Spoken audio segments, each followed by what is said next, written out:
Hello again. Today I'd like to look at the bishop endgame that was played in the World Championship match between Topalov and Anand. And this is game 8.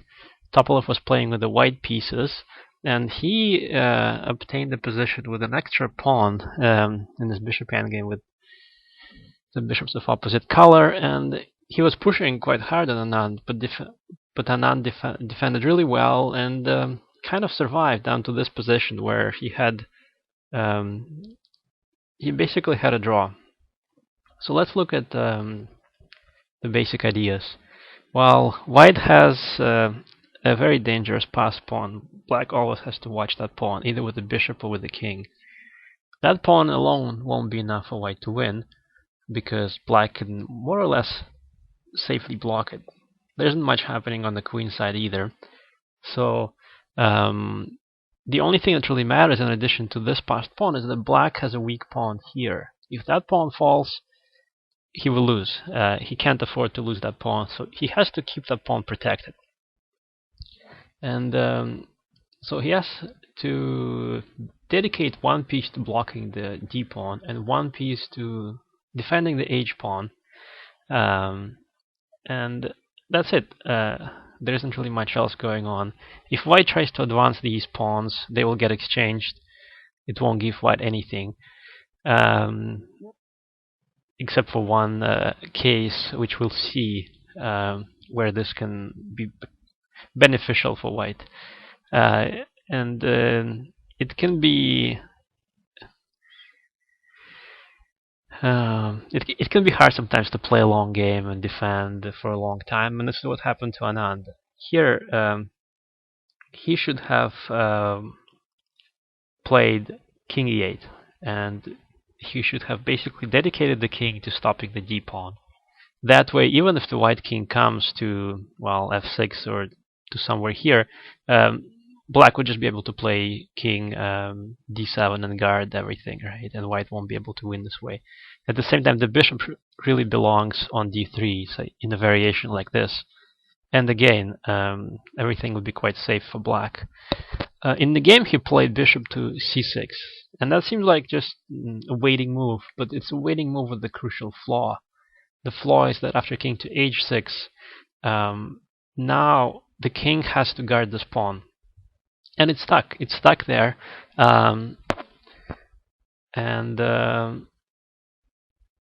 both pieces now are going to have to stay attached to their roles. Now the king will always have to stay defending h7, and the bishop will always have to stay on this diagonal guarding the d pawn. So if he, well, in the game Topalov played g4, and the bishop can't take on f3 because then the d pawn promotes, and he also doesn't have any time to transfer the bishop to b5 and then say to d3, because then again the pawn would promote because the king is already misplaced. So now the pieces have to be stuck the way they are. The bishop will be guarding the pawn from advancing, and the king will be defending Black's own pawn. And White wins here with a fairly simple plan, which Anand immediately understood, and that's why he resigned. The plan is the following. White now advances the g pawn, and then at the right moment he breaks through with g6, and the moment has to be such that the black king would not be able to later run back and block the d pawn or defend the e pawn.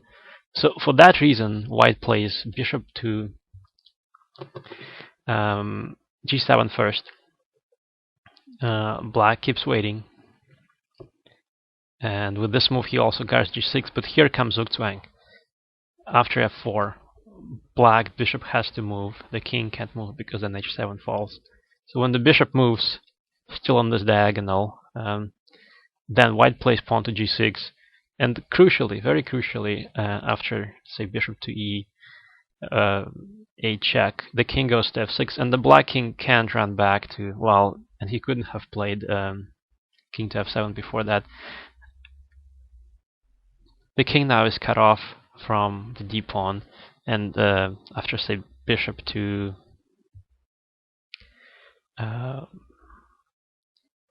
c6, White just plays bishop to h6, and then the king comes to e7, and white wins a piece. So a very disappointing loss for Anand, but a very instructive, moment for us to learn from. In that you really have to think schematically in these types of positions. What is the role of each defending piece, the king and the bishop? Where do they have to be so that they can fulfill their roles? And sort of what you also got to think about: what are white's aggressive plans, and what can white possibly do? Um, Very instructive.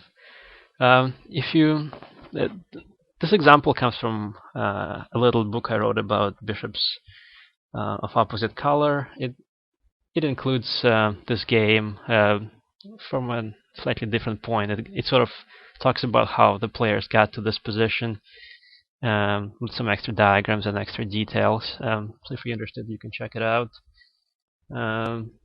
It's available on Amazon, and you can kind of get the idea from this video of what type of positions are discussed in the book. And yeah, and you can check it out if that type of endgame kind of appeals to you, and if you'd like to learn more about it. Thanks for watching.